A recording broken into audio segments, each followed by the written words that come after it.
Why is my puppy breathing fast? Here are 5 common reasons and what you can do. First, puppies often breathe faster after playing or exercising. This is normal and should slow down as they rest.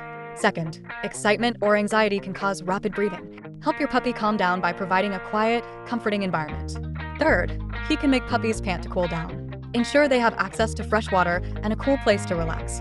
Fourth, breathing fast might indicate an underlying health issue, such as respiratory infections or heart problems. If the fast breathing persists, consult your vet. Lastly, puppies may breathe rapidly when they're sleeping, especially during dreams. This is usually normal and nothing to worry about. Knowing these reasons can help you determine when your puppy's fast breathing is normal and when it might require a vet visit. Dog parenting is a game now. Try Wiglo app for free. Download on the Apple Store or Google Play.